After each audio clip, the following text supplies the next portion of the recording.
हम बड़ी खबर ईरान इजराइल युद्ध को लेकर अब साइड इफेक्ट दिखने लगा है। इस युद्ध के चलते फ्लाइट किराया महंगा हो गया है। बिजनेस क्लास का किराया दोगुना हो गया है। इकोनॉमी क्लास का किराया 4 गुना हो गया है। तेहरान और तेल अवीव में हजारों भारतीय फंसे हुए हैं। स्टूडेंट्स, वर्कर्स हैं, अधिकारी हैं, वहां पर फंसे हुए हैं। डर का माहौल है। दिल्ली से तेल अवीव तेहरान की डायरेक्ट फ्लाइट नहीं है। कुछ फ्लाइट तो कैंसिल हैं तो कुछ का रूट डाइवर्ट किया गया है। फिलहाल दुबई से तेहरान जाने वाली फ्लाइट है। वाया दुबई तेहरान जाने का किराया 2,27,000 है। 5 अक्टूबर के लिए इकोनॉमी क्लास का किराया 72,000 है, जबकि ये सामान्य दिनों में करीब 25,000 किराया होता है। तेल अवीव इजराइल के लिए कोई फ्लाइट नहीं है, तो आप अंदाजा लगाइए कि फ्लाइट का किराया भी बढ़ गया। डायरेक्ट फ्लाइट नहीं है, रूट डाइवर्ट करके आपको कनेक्टिंग फ्लाइट लेना पड़ता है।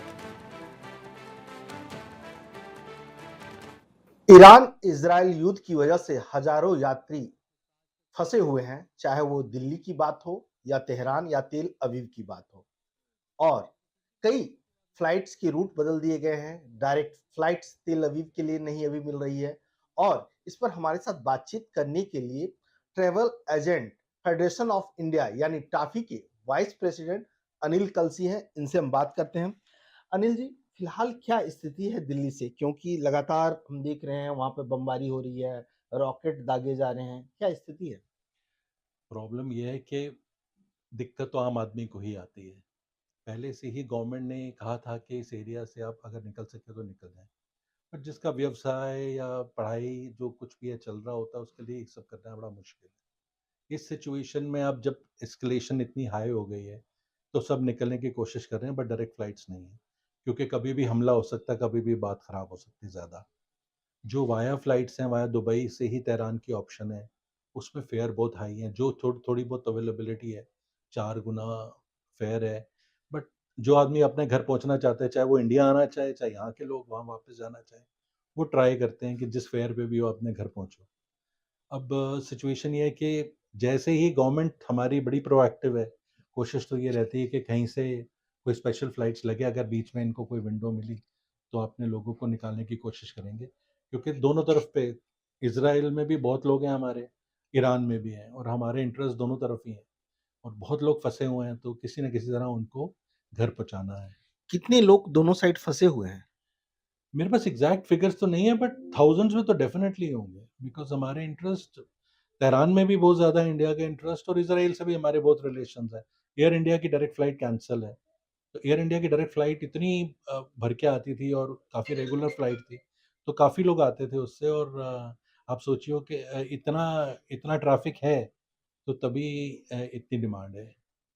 क्योंकि दिल्ली से तेहरान जाने वाली जो डायरेक्ट फ्लाइट थी महान एयर, वो भी कैंसिल कर दी गई है। जी, तेल अवीव शायद कोई फ्लाइट जा नहीं रही है। कौन कौन सी ऐसी फ्लाइट है?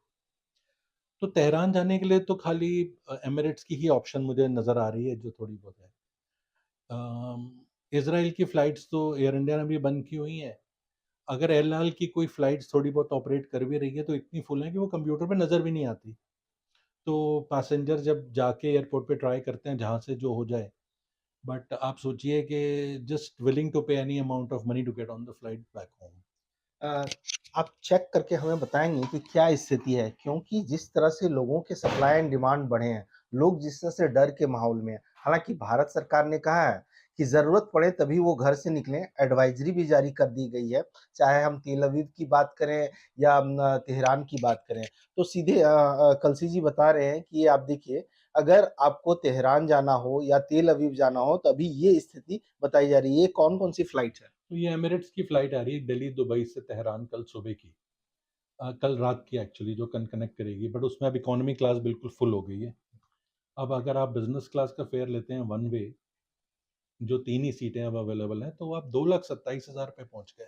अच्छा, ये बिज़नेस क्लास है। ये बिज़नेस क्लास है, और इकोनॉमी सारी इसमें सोल्ड आउट है। इसमें मैं देख रहा हूँ इंडियन करेंसी में ना, 1,81,000 1,81,000 टैक्स मिला के 2,27,000 रुपया, जो एक पैसेंजर पे करेगा वन वे दिल्ली तेहरान के लिए। और नॉर्मली किराया क्या होता है? अगर आप इकोनॉमी में कहें तो 25-30 हज़ार रुपये में हो जाता है। और बिज़नेस क्लास में? बिजनेस क्लास में जो स्टार्टिंग फेयर है वो आप समझ लीजिए कि 1.5 लाख रुपए का है। मतलब ऑलमोस्ट दुगुना जो है सो किराया हो चुका है और हाँ, इकोनॉमिक क्लास में 3 से 4 गुना महँगा हो चुका है। बिल्कुल, जो भी सीट मिल जाए। अब ये है कि आपने फैमिली के साथ जाना है या अकेले जाना है, आपकी क्या पोज़ीशन है, क्या रिक्वायरमेंट है। अगर आप परसों का देखिए 5 अक्टूबर सुबह का, तो उसमें इकोनॉमी फेयर आ रहा है एमिरेट्स पे, जिसमें कि सीट्स अवेलेबिलिटी एबिलिटी आ रही है इसमें। तो उसमें वन वे फेयर अगर आप देखेंगे तो 73,000 का वन वे फेयर आ रहा है, 5 तारीख सुबह का। बिल्कुल, आप देखिए एमिरेट्स की फ्लाइट है जो दिल्ली से दुबई तेहरान। और दुबई से तेहरान जाएगी और उसका किराया आप अगर देखेंगे तो 73,069 रुपये है। मतलब कमोबेश आप समझिए ये इकोनॉमिक क्लास का फेयर है और जिसे हम वाई क्लास कहते हैं, वाई कैटेगरी का जो काफ़ी हाई होता है, उसका क्या स्थिति है? तो इस टाइम जो 5 तारीख की है फॉर्च्यूनेटली उसमें कुछ सीटें आ रही हैं। बट क्योंकि अब नेक्स्ट 24 आवर्स में ही एस्केलेशन की है तो पता लगेगा कि एक्चुअली ये फ्लाइट ऑपरेट भी होंगी या नहीं होंगी और रियल टाइम क्या पोजीशन होंगी। तो जो निकलना चाहते हैं वो कोशिश करते हैं आज कल जितनी जल्दी हो सके, आने और जाने वाले दोनों, जिनकी तो बहुत ही रिक्वायरमेंट है। बाकी जो स्टूडेंट्स हैं या जो फंसे हुए हैं जिनको गवर्नमेंट सपोर्ट करेगी फिर वो आएंगे, बट नंबर्स बहुत होंगे। They are in touch with Indian high commission embassies जहाँ पर भी हैं, तो अपने आप को रजिस्टर करके कोशिश यही करनी चाहिए कि जब स्पेशल फ्लाइट्स लगें कोई विंडो इनको अलाउ हो तो उन लोगों को वापस लाया जा सके। आपके पास कोई कॉन्टैक्ट किया गया है कुछ लोगों का? हमारे पास कोई ऐसी रिक्वायरमेंट नहीं आती है इन सिचुएशन में, बिकॉज ट्रैवल एजेंट्स को बाईपास ही करते हैं आजकल लोग जब ऐसी इमरजेंसी सिचुएशन होती है। लेकिन एविएशन सेक्टर और टूरिज्म सेक्टर बहुत ज़्यादा इम्पैक्ट उस पे पड़ा है, काफ़ी ज़्यादा इफ़ेक्टेड रहा है। तो दुनिया में जहाँ भी वॉर होती है अनफॉर्चुनेटली ट्रैवल और टूरिज्म सबसे पहले अफेक्ट होता है। जो आम आदमी होता है उसको सबसे ज़्यादा दिक्कत होती है, वो ही फँसता है। ये तो अच्छा है कि हमारी गवर्नमेंट कम से कम इस पोज़ीशन में और इस हिंदुस्तानियों के बारे में सोचती है कि उन लोगों को स्पेशल फ्लाइट्स पे वापस अपने देश ले के आप आ सकते हो वापस।